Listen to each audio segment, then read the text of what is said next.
This episode of Nuff Said is brought to you by Tweaked Audio. To get awesome headphones, go to tweakedaudio.com and use the coupon code Southgate to get 30% off, free shipping, and a lifetime warranty. Or you can get there through the link on our website, southgatemediagroup.com. Recording has started. Hello and welcome once again to Superconnectivity. I'm your host, Shirley the Professor Esper, and with me as always is the blue-eyed bomber from the Burger Pit. Phil, me, and Perich. That's us. Hey! Trying to be fast. You gotta be fast in this workaday world, man. Philip, how are you doing, my friend? Good. I've been great since I saw you a few minutes ago. What's up? Yeah, it's so long ago, back in the before time.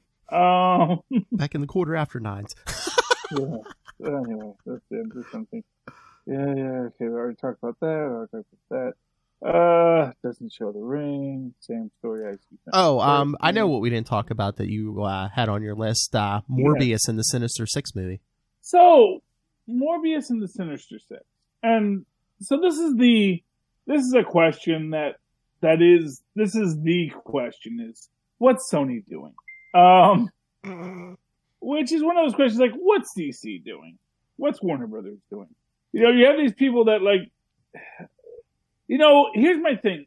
With DC, it's sad because it's like, oh, you want to do that thing, don't you? Like, you're looking at a little child trying to get up on a stool, and you want to help them, but if you just put them on the stool, they're never going to learn. So it's like, you can do it. Let's see if you really say that about DC next week after Harley Quinn comes out next weekend. It's getting good reviews. I'm actually excited about Harley Quinn. Are you? Yeah. Well, first off, my friend really wants to go see it. So I'm taking her and Tristan to it, if I have enough money left. We're all going to go see Harley Quinn. It'll be fun. She's like a big Harley fan. Oh, yeah. The kind of fan, she's like, she likes the idea of Harley. I don't think she's ever read a comic book or really. Oh, okay. She likes the Margot Robbie Harley. Well, no, like the character Harley, the character idea of Harley. Okay. As basically the woman trying to change a man. For what it's worth. Hey, I'm going to tell you, it is a universal archetype. Chicks dig that. Harley Quinn is the bodice ripper of comic books. So, I can see why it makes money. Because there's a lot of ladies out there that really like that idea of I can change him, and not for nothing. That's Catwoman's whole story too. I can change him. I don't know. I think Catwoman's more along the lines of you're dark and brooding, but I kind of like that. Well, yeah, but then it's the manic pixie dream girl. I can change her for Batman, Maybe, yeah. It's like, oh, I can get you to settle down and give up your wild ways. Although, I heard someone talking about this earlier, too, and it's like, does Batman really want to change Catwoman? Or it's like, well, she steals some stuff, but as long as you don't hurt anybody, hey, kind of, I didn't see her get away with that. Okay. Yeah, speaking of Catwoman, this is the thing. Because, of course, that long languishing Three Jokers arc, they haven't resolved that yet, have they? Uh-uh. No. They It's only been 4 years. It's only been 4. Yeah. For DC, that's like yesterday. I swear. They're like comic timing, but in reverse. In regular comics, takes 4 years. That was only 4 months ago. They keep every so often dropping hints like, "Oh, Three Jokers is coming." It's like, yeah, but we've been waiting since 2016. It's like it's better be damn good. But the thing is like, and this is what kind of bugs me about it because it struck me recently that they have 3 Catwomen. That if you look at the original 60s show, you have 3 women who played Catwoman. Yeah. Each who gave their own character and their own take on the character. Interestingly enough, she's a lot more violent and evil when she's with a Kit, and they really play down the love interest angle. I don't know why. When there's a Kit is Catwoman, but still, it's a legitimate other Catwoman. It's a legitimate other person and character and characterization. That's what I never understood. You might know better than me. Was Eartha Kitt supposed to be playing the same Catwoman? Because I don't think does he ever call her Selena? I don't remember him ever. Well, calling they her never called Selena. She's never called Selena. That's what I thought. So I was like, so I don't basically, even know when they started calling her Selena in the comics. I don't know when they really revealed Catwoman's secret identity. So I mean, I think by then they might have, but I mean, I don't think it was like a big deal until at least the 70s, like her secret identity. So but she was always Catwoman. Was always implied to be. I mean, comes to shock to you, but 66 Batman not big on continuity. Well, I was trying to remember. I don't think he called any of the villains by their name except for, I mean, maybe when the Penguin ran. Oh, no. Did they even call the Penguin Oswald when he ran for mayor? Penguin. He was Pengy. He ran as Penguin. Yeah, Pengy for mayor. Vote Pengy. Because that was his name. Yeah, I know. There was no, who's the secret identity of Joker? No, Joker's Joker. We know who Joker is. I mean, I know that people wouldn't know who the Joker is, but the rest of them, they had names on all of them. You know, I'm sure the cops had names on all of them. I don't know if they ever did. I don't think they ever referred to Penguin as Cobblepot. Yeah, no, that's what I'm saying. They never refer to them by their names, but you would think the only one who they did, Mr. Freeze. Yes. Had a backstory, and King Tut had a backstory. Yes. Story. Everyone else formed as a villain. So, even Louis the Lilac, I don't think we ever got Louis the Lilac's real last name. I'm trying to remember. Did they call the Mad Hatter Jervis Tetch? Why do I think they might have at least once? No, I don't think so. I could have swore they did once, but again, it's you might have got. I mean, maybe the Clock King had his name mentioned, but that I don't think. Yeah, and again, you have to remember that, like. That's the thing. That's your Mandela effect. Yeah, exactly. As a kid, you know that's Cobblepot. You know that's Jervis Tetch. Yeah, especially by the time I saw it, it was already the 80s when I was watching it in reruns. Yeah. Not for nothing. Yeah. You're not that much younger than me, but by that time, well, we know. I wouldn't have known. Cobblepot. The show was already over and done with by the time both of us were born. Yeah, exactly. So, I mean, there is this idea that you want to fill in the backstory. Yeah. As you're merging these two universes.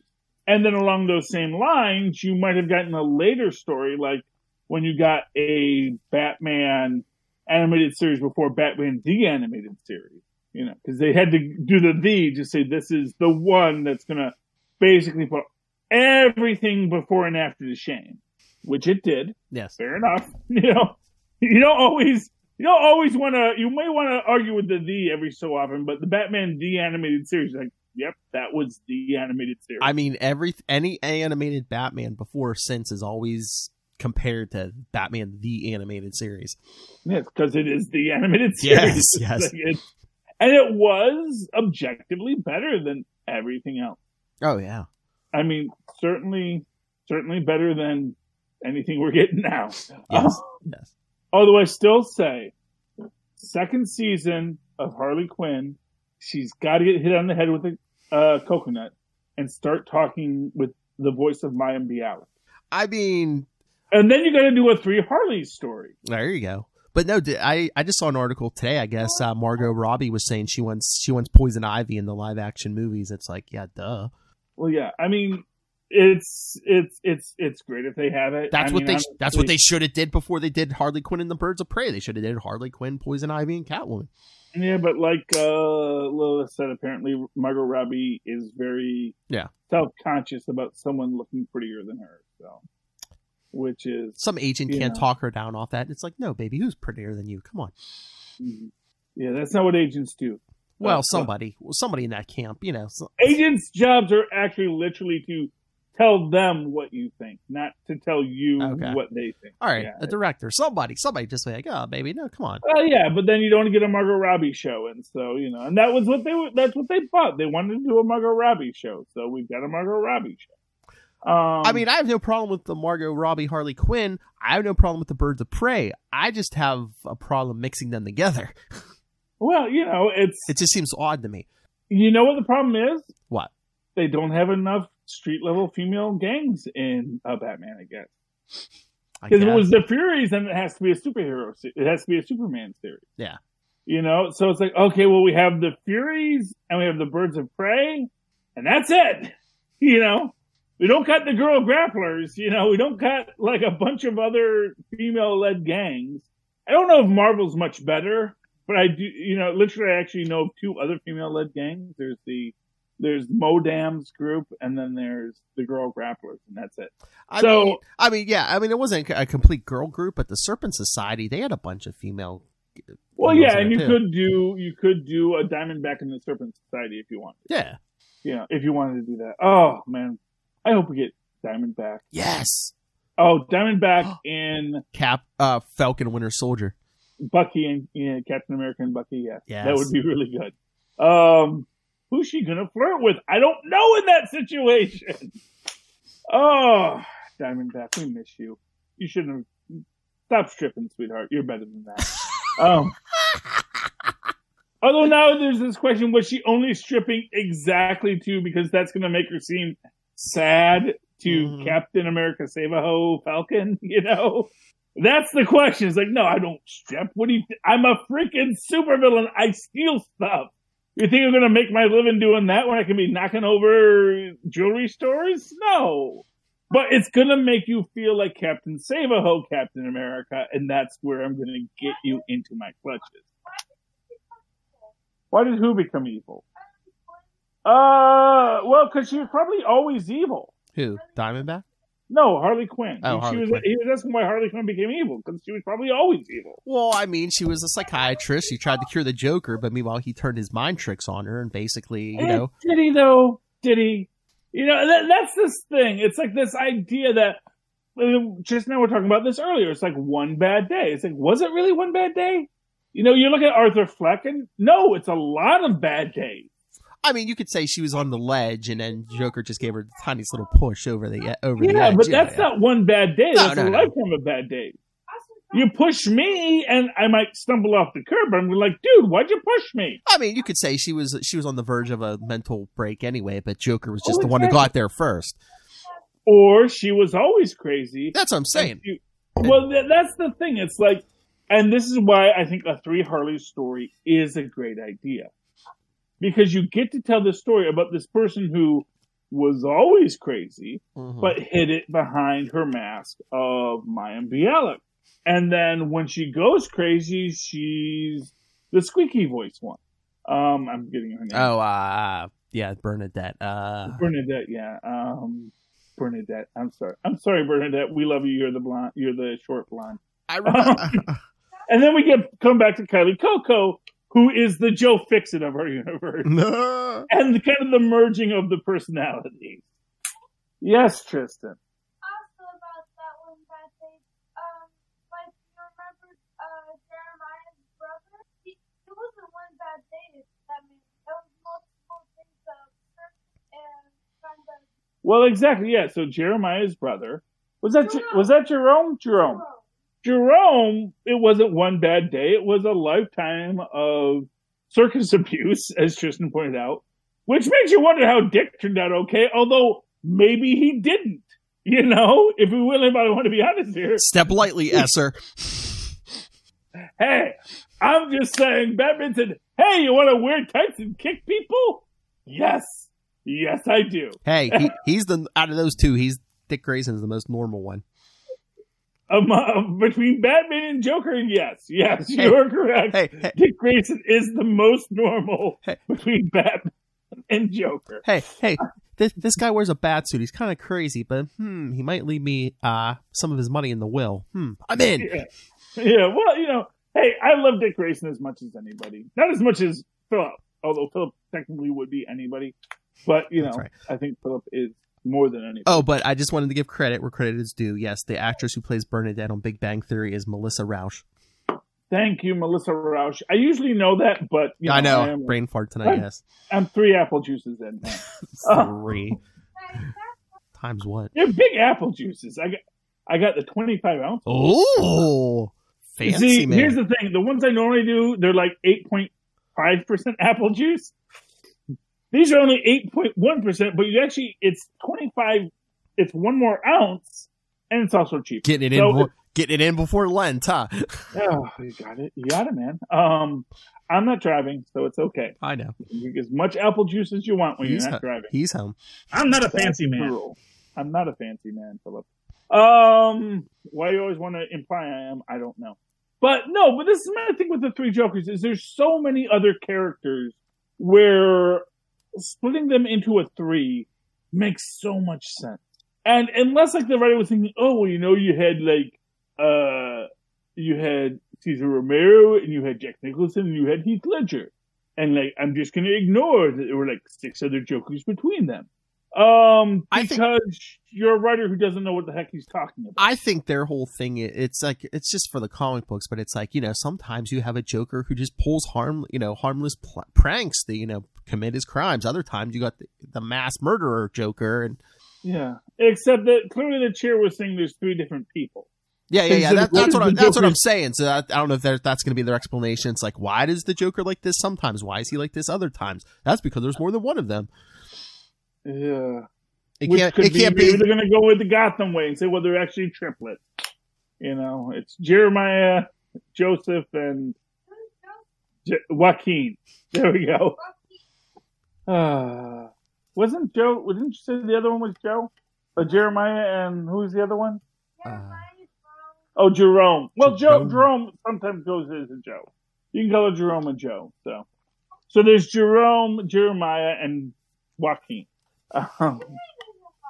Or you could say Joseph, yeah, or Joaquin. No, you only have the 2, and then you have Arthur Fleck. Arthur Fleck, and then the Joker. What was Jack Nicholson's? Jack Napier. Jack Napier. So, which again is a cool character. Yes. Where they go, but it is this idea that it's like. There's so many other characters you could explore. Why do you want to go to this well? And for what it's worth, the idea of 3 Catwomen works because cats have 9 lives. Mm-hmm. And it's an interesting aspect of the 66 Catwoman that before they introduced a new one, the old one usually died. Mm. So it's like, I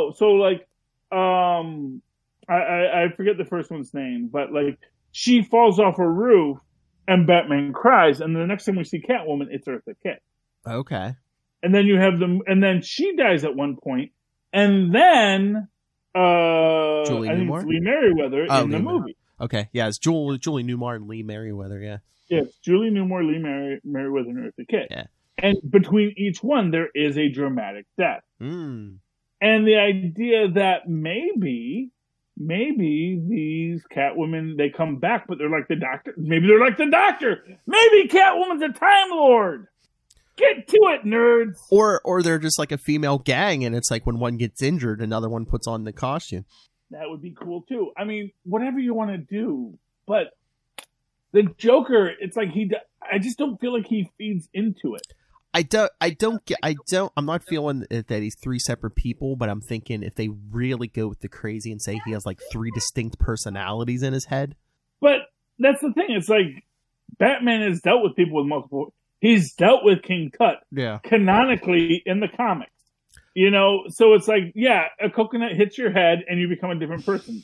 Yeah. I get it. It just seems like, why are there so many coconuts in Gotham City? I don't know. But they do. It just doesn't make sense to me because it's like Batman's supposed to be like one of the greatest detectives in the world, and you're telling me he can't tell if he's facing one of 3 different guys at any given point? Yeah. Honestly, I think he kind of painted himself into a corner with that idea. I think he had a great idea that he didn't like fully flesh out. Yeah, Jeff Johns. Yeah. Yeah. I don't. I don't know the names, Philip. Yeah, I just wonder if I just wonder if it's been 4 years that they just want to keep dropping it, and the Charlie Esters of the world just keep bringing it back up. It's like, wait, what about the 3 Jokers? Well, honestly, it's like they should just rip the Band-Aid off. Yeah. Although, like I said, I think that there's so many other characters that different beings occupying that space would be so much more interesting. Yeah, that's what I was wondering if they were going to go with. One's the Golden Age Joker, one's the Silver Age Joker, one's the modern Joker. Well, that would be super interesting because it would actually say that the chair, Yeah, the Mobius chair. Metron's chair, actually exists beyond time and space. Yes. And that would be cool. That would be like freaking cool. Said, no, you want to actually understand what's going on? Yeah, time and space, it's Jeremy Bearimy, dude. You're living in the dot above the eye. Oh yeah, I mean that's in DC, the current DC. I mean, they've said like certain like cosmic beings, I guess, can remember all this stuff has happened from Action Comics #1 to now. Everything's happened, but it's just most people don't remember all the reboots. Well, exactly, and that's interesting in and of itself. Yeah, but then don't just sit there as a tease where Batman's like, "What are they talking about?" Because it just makes Batman look stupid, and it makes us look stupid for buying the book. I mean, if it's a cosmic reboot, I get how Batman doesn't remember it, but it's like, again, it's Batman has to question. Yeah, but then you got to let us know. I know. That's the thing. It's like 4 years. It's fine if you want to say Batman's dumb and doesn't get that Cosmos. It's like the sixth Cosmos. Mm-hmm. It's rude to say we're dumb because they're saying no, you're dumb because you just don't realize it's the sixth Cosmos, man. But I mean, well, we're assuming you're playing by some kind of rules here. We're assuming there's some kind of continuity to. We're assuming language has meaning. Yeah. Which is a rude assumption on our part, DC. I'm sorry that we assumed that language had meaning. Charlie, the last couple years, I mean, Lilith has sources in DC, I think she said. And she said it's been chaotic over there for a while. She said at one point she thought they were going to stop making comics. Like, seriously. I mean, I would put nothing past Warner Brothers. I'm sorry, Kinney Parking. Parent company. It's entirely possible that there was discussion of it. Like, why are we making comics? That's not where the money is. It's a loss leader, yeah. Yeah, although, obviously, it's a loss leader because it gets people in the door. I mean, I think, seriously, I think the Bat books are what's keeping that thing afloat over there. Anything Batman's keeping that. Yeah, the comics but then afloat. Why are you doing stupid stuff there? It's like, and again, let's look at Spider-Man Daily Bugle. Yes.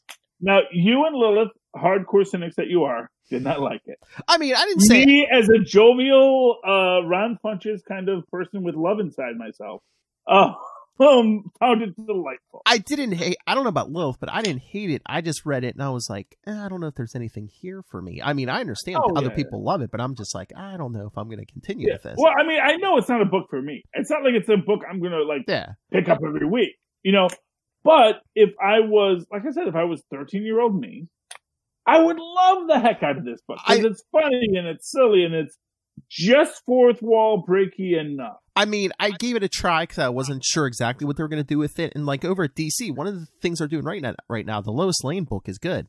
Yeah, and again, it's about what are you looking for. Yeah. And I get the feeling this is the kind of book that's going to start out light and have some dark turns later on. Yeah, well, it's only 5 kind issues. Kind of like Age of the Century, where it's going to have this, it's golden agey, and we're funny, and we're having fun. And there's going to be, by the way, universe is a lie, and, the Century is some being from beyond. Yeah, but not the Beyonder, that's somebody different. Yeah, but it even says on the cover that Amazing Spider-Man Daily Bugle is only 5 issues, so it's like, well, how long are you going to wait to kick it in the gear if it's only 5 issues? Well, what I'll say is they've probably already kicked it into the gear. There's a lake so polluted, nothing can live in it. And Spider-Man's trying to encourage Koi Boy to jump into the polluted lake. And he's like, dude, it's a lake nothing can live in. Yeah. So maybe you can talk to the mutant fish. Oh, there's a mutant fish. I talked to the mutant fish. There's your problem. I'm not getting in that lake. Okay. Because, obviously, clearly, web fluid chemicals, when not properly made, are hyper toxic. And I think that Mugger is dead in that situation, by the way, because I get the feeling the Mugger hanging upside. I mean, he might not be dead. He might be like, it's like he's been poisoned by something. He's barely hanging on to life, and he'll get better by the end, but because it didn't look like his eyes were rolling back in his head. It looked like he was just sort of frozen there, But kids today and their web fluid. Anyway, Yeah. What were we talking about, Philip? Well, we're talking about the three Jokers, but the three Jokers. We kind of got way off path. Well, you did all my talking about fan service and stuff on the last show. So I mean, we got some comics we can talk. Let's talk Avengers, shall we? Yes, sure. I liked it. I was wrong. I'll admit it. I was wrong. Fine. It's a fan theory, like any fan theory. Yeah. They were trying to be political because, oh man, this poor white girl had to be the refugee. I know. I was like, oh, really? Really? We're talking about, someone getting, like an immigration thing, but with a white woman? Really? But, that's how you get people to connect. Like, wait. Super. In a cosmic universe, I could be the refugee? Oh my gosh, what if I were the alien? What if someone discriminated against me?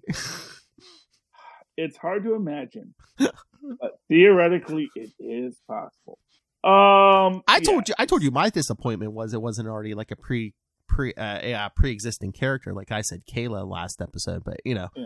And what I'll say is, she's dead now, so. I know. So again, it's like you did the immigrant thing, and then the woman almost seemed like a plot device because she's dead. Baby's born, she's dead. They fridged her. They fridged her right up. Mm-hmm. Now they fridged her for another woman, so that's because he had a baby daughter now. Yes. Didn't make it a boy. They made it a girl. Just so that we know we're all feminists here, okay? It's a female star brand. Don't get us twisted. Yeah, I just loved, they're going to show, and this was the second book to throw lots of shade at DC. For no real reason except to throw shade at DC. Kick them where they're down. Yeah, because they're this like, you can't possibly raise a child with that kind of amazing power in Kansas? Well, that would be ridiculous. And we're gonna hope that like the girl's parents or mom and pop can't, or at least her father's parents or mom and pop can't. If we ever see this again, there's gonna be a whole custody battle because it's Marvel. But they'll get She-Hulk to defend them. I Gavalt. Or Jen but Walters. Then she'll lose because that's what makes it a dark and seedy Marvel book. Get Jen Walters to defend her because She-Hulk's not quite so eloquent these days. She got better by the end of that issue. I don't know. I think that Starbrand I think they got tired of writing that. Mm-hmm. She seemed way more in control by the end of it. Yeah. So I get the feeling they're like, yeah, this isn't going anywhere. Let's try and fix her a bit. It's like the whole Thor arm thing. We're getting kind of sick of that. New series. Let's get Thor's arm back. Well, as Brood Thor, he still has the fake arm, although he's already fighting the Brood infection. Isn't that good? Yes. Oh, he's a god. Yeah, okay. Hey, Wolverine. If Wolverine's healing factor can fight off the Brood infection, I'm pretty sure an Asgardian can fight it off. Fair enough. It's just sort of like, this is the good thing our trusty friend Avenger Deus Ex Machina was here. Well, no, that's the thing with the Brood. They always like infect like the strongest member who can fight it off. With the Avengers, it was Thor. With the X-Men, it was Wolverine. The guy with the healing factor. The guy who can. That is not a good plan on their part. They should really attack the weakest first. Well, yeah, that's what I'm saying. Other predatory species. But I'm just saying the writer gives it to someone who. Well, you know who they did get? They did get Professor X. Like right before the first Secret Wars, they infected Professor X. His body was dying, but the Shi'ar were able to clone him a new body. That's how he was able to walk again for the first time. Okay. Because they cloned him a body with a so another person spine. For whom the fact that they're a brain pattern in a new body isn't a big deal. It's just Tony. Alien technology, yeah. Tony's just stupid. It's like, this is so much different than all of the 6 other times I've done this. Exactly. Now I'm all self-conscious about it. I can name at least 2 or 3 other times he's a quote unquote died and come back, and it's like, okay, this is basically this is Tony's mid-clone crisis. Oh, you know how it's like, yeah. You have that midlife crisis. I like that. What am I doing with myself, man? And it's like, oh man, was it ever even really me? Now I gotta find out who my true purpose is.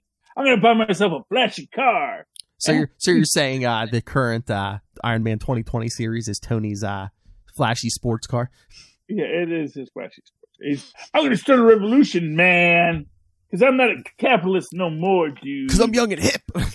I'm all about you workers. Me and Bernie Sanders. Democratic socialism, man. Oh, God. Yeah, that's Tony Stark now. No, man, I'm totally an AI like you guys. Because my organic brain's got like a brain pattern on it, just like you all do. Oh, I love the apple juice. I'm just an organic machine, man. I love the apple juice. So let's kill all humans, dude. That is so a midlife crisis thing to do, man. He is a 50-year-old man joining a hippie commune just so he can be with 18-year-old young people. Well, it's Tony Stark. 18-year-old robots. 18-year-old women. Yeah. It's sad and pathetic, and that's Tony Stark. I was gonna say, is he gonna make love to a robot? But it is Tony Stark, so it's probably already happened.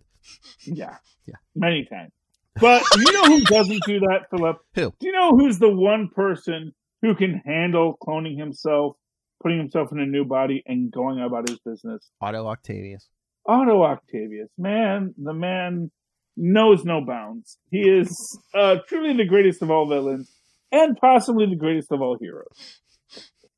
Oh, why aren't you here? Well, you know. No.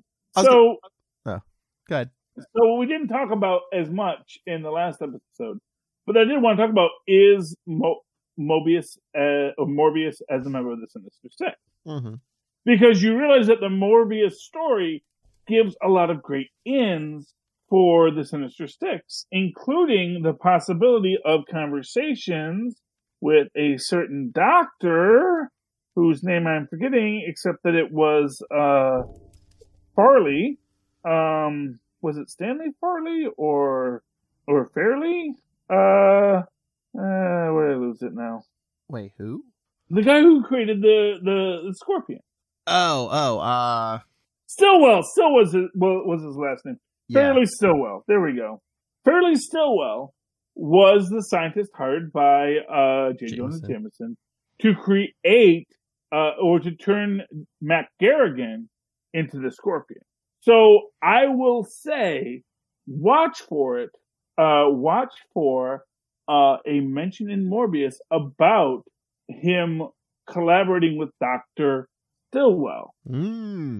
Now, what's going to be funny is people are going to think of the S.H.I.E.L.D. agent Stillwell.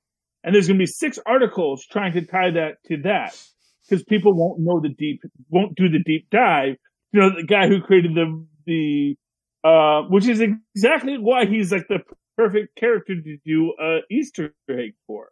Because people are going to say, oh, Stillwell, they must mean that guy, that bald guy from Agents of S.H.I.E.L.D. So that's what this is, a Hydra reference. I will have so many people in my personal life be like, wait, that S.H.I.E.L.D. agent? I'm like, no. Exactly. Read a damn comic. And you're going to get that. Because he's a genius biochemist and a cyberneticist, and they're going to say, oh yeah, he's going to say, I have to meet Dr. Stillwell in 5 minutes about my condition. And that's going to be it. But then, in the end, you're going to get that, you're going to get J. Jonah Jameson funding Dr. Stillwell. And it says, well, fortunately, we live on a planet without OSHA. So we can still experiment on prisoners. And just like we did Luke Cage. Perfect. And you're going to see Stillwell in that kind of a situation where he is going to be working on Matt Garrigan, a volunteer prisoner, who's going to get that Scorpion power. I just hope Sony doesn't try to make him look like the freaking Darth Maul Spider-Leg one, because that's just not cool. Yes. Not cool. No. Never was, still is not. Do not do Spider-Leg Scorpion. It's not worth it. But yeah, so, but that's the thing, is like Morbius as a scientist is going to interact with guys like Stillwell. He's going to interact with guys like Dr. Otto Octavius. So I would not discount the possibility of a Dr. Octavius, Dr. Stillwell getting thrown out there in this series. And that's how they're going to build that Sinister Six, because we do know that Morbius at some point meets Vulture.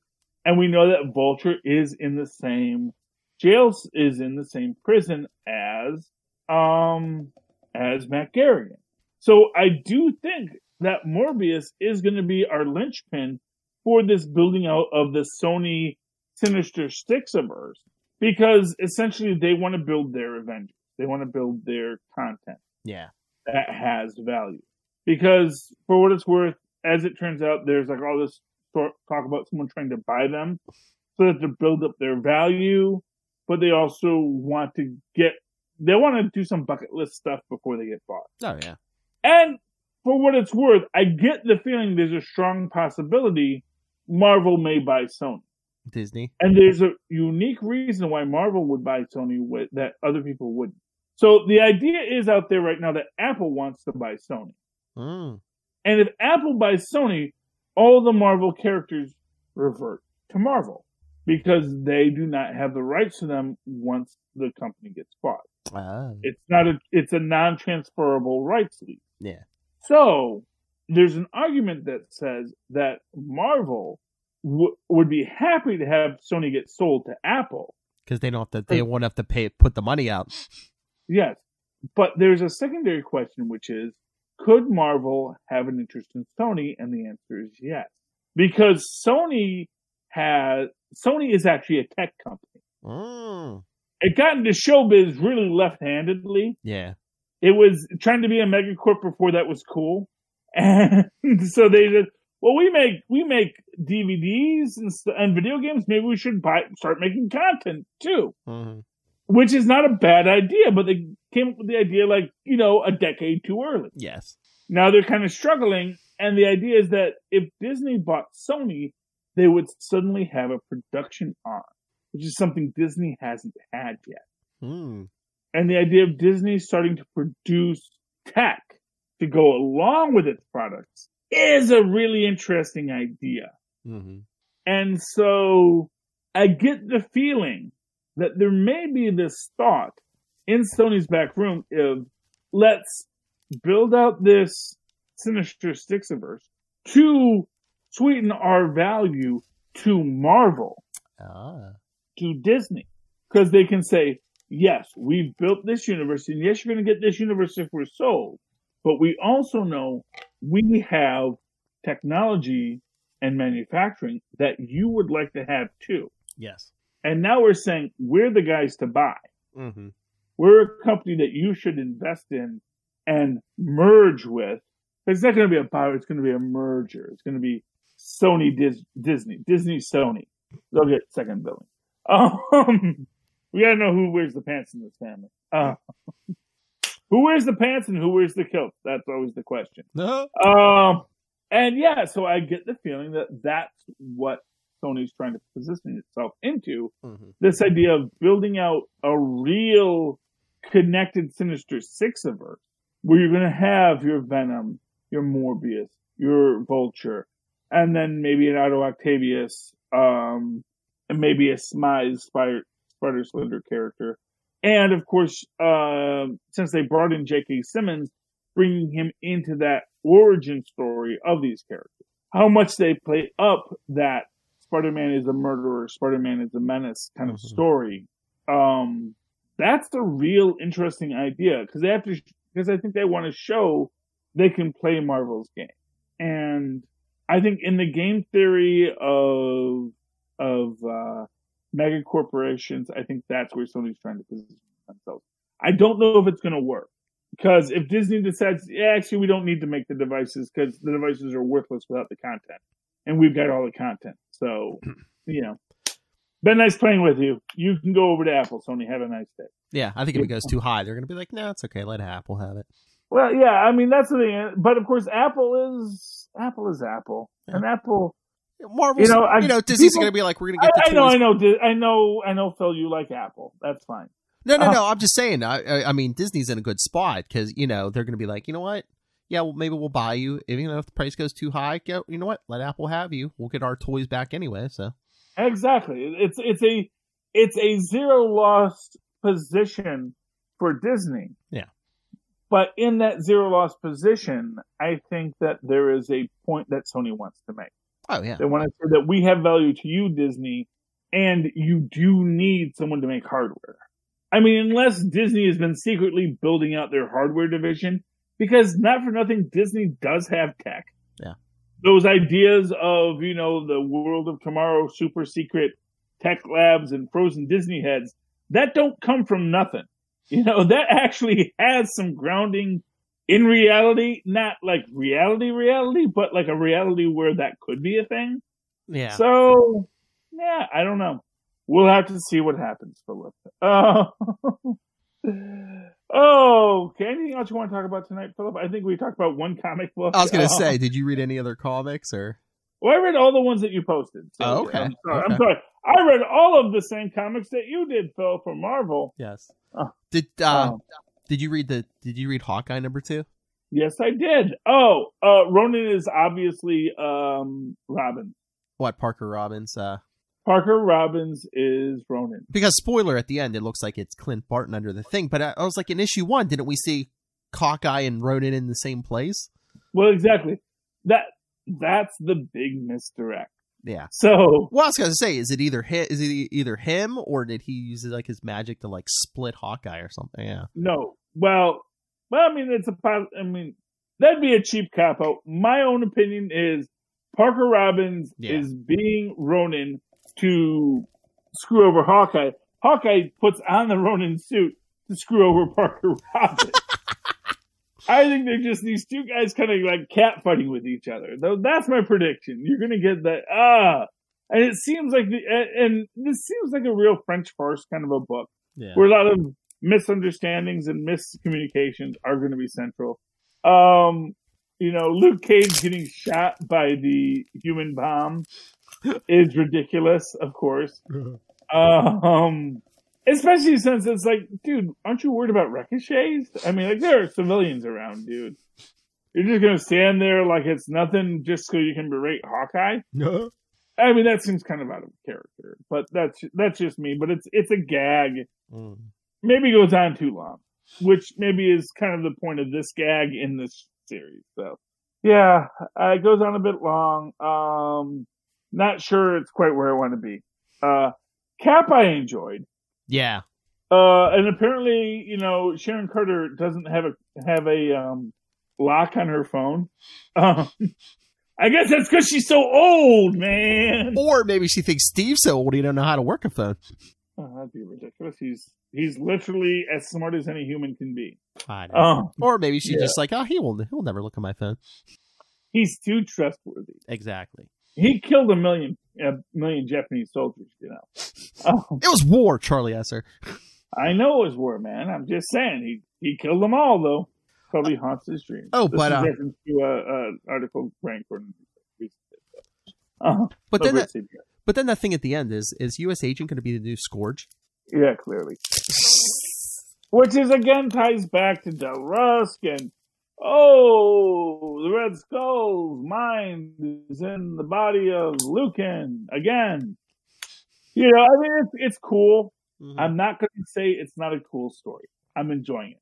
But yeah, obviously, the U.S. Agent was a manipulation by Del Rusk to destroy and embarrass Captain America. Yes. So obviously, U.S. Agent is again going to be brought into this fold. So obviously, this Ta-Nehisi Coates kid, he likes comic books and he knows that backstory. So he wants to reference it a lot. I tell you, that guy, that man's got a real future in comic books. And then next issue, I guess Cap finally comes face to face with young Peggy. Yeah, Peggy. Which better be Exiles Peggy. If you're gonna have Noah had super soldier serum in this universe too. I mean, how else would you do it? I mean, 616 Peggy Carter died. Yeah. Well, I mean that was. I've been just pretending to be an old lady all this time. Don't do that, please. Because I'm that deep and committed to the cover. Now, to be fair, I think it was, they introduced Captain Midland, which was another successful Captain America over in England, So it is possible now that Peggy Carter's English because that's what they did in the movie. They were from Virginia before this, but sure, why not? Now they're English. And Sharon. Well, I was gonna say Sharon's not British, but she's not the sister anymore. Now she's the niece. So yeah, it's fun. It's fun on a bun. But yeah, well, you gotta work with what you got. Yeah. So it is possible that a version of the super soldier serum existed in World War II that was controlled by the British that they could have given to Peggy Carter for a reason. Isn't that what they're going to be doing on What If or whenever that comes out? Well, I imagine that's the Exile story. Okay. Where Cap doesn't get recruited into the MCU Captain America program. Yeah. So Erskine has to look at who to pick and decides to pick Peggy Carter. Well, I wonder if that's why they're doing Exiles Peggy Carter in the comic, because that's what they're going to do in What If. It's going to be the British controlled the super soldier serum. Well, I think it's actually the reverse. I think that the Exiles book actually had a lot of fans.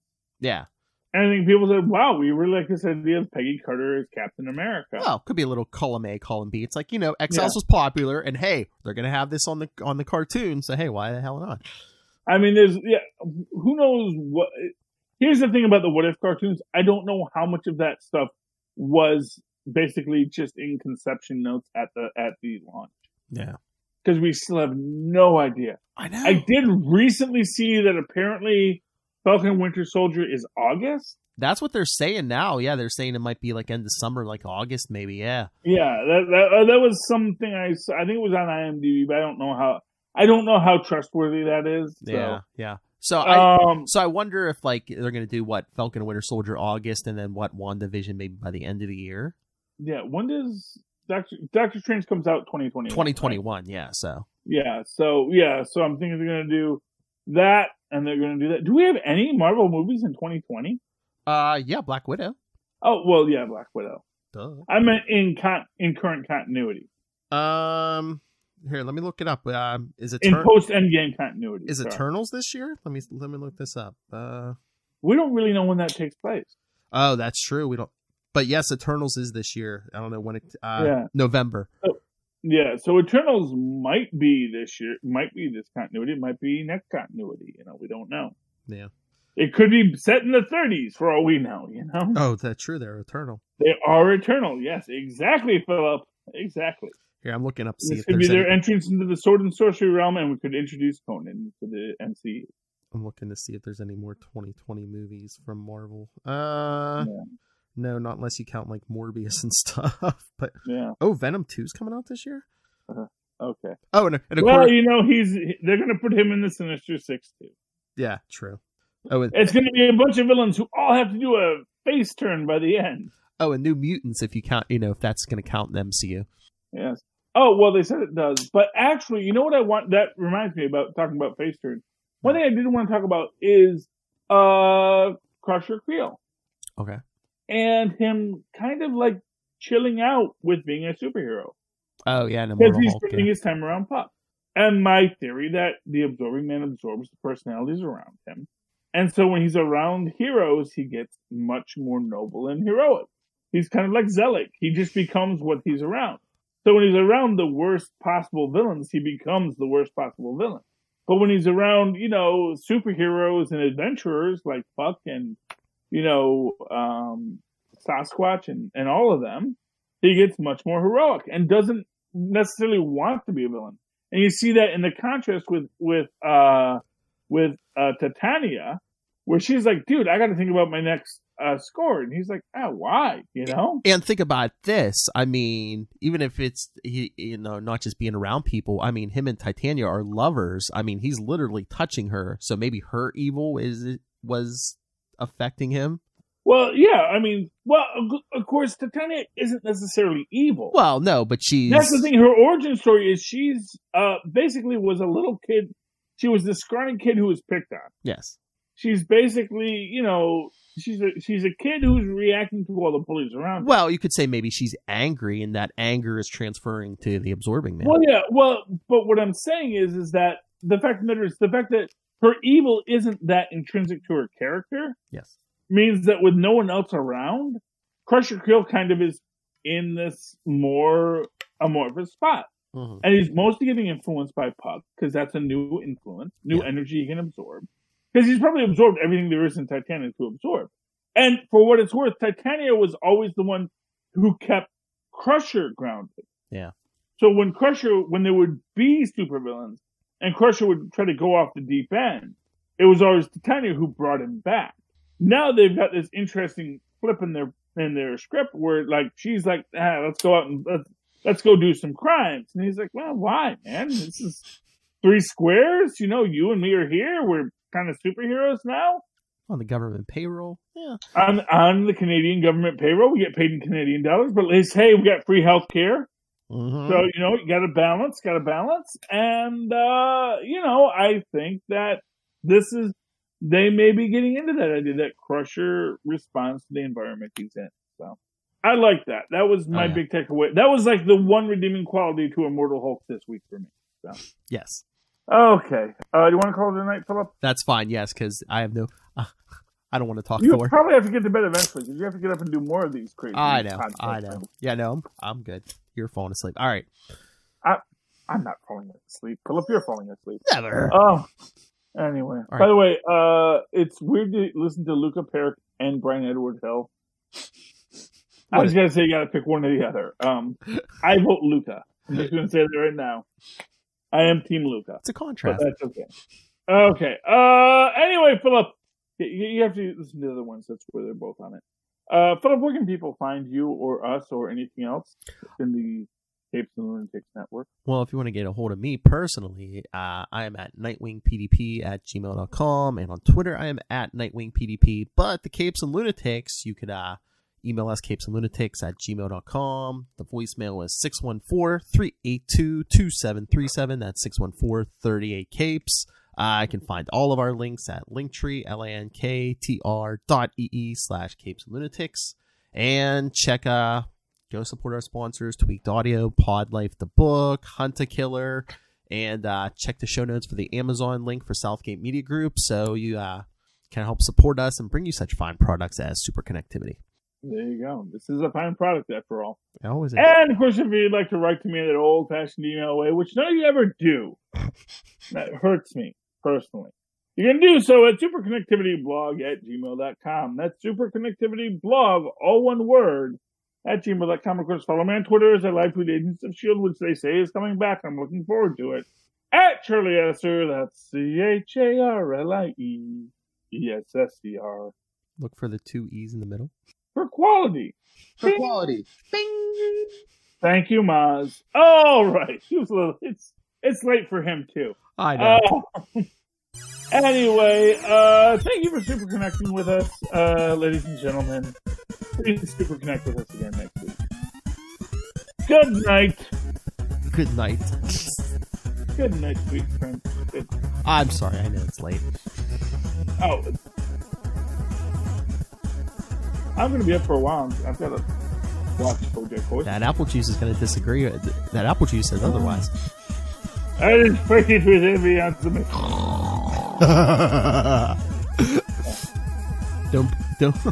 Don't drink in pot, kids. It's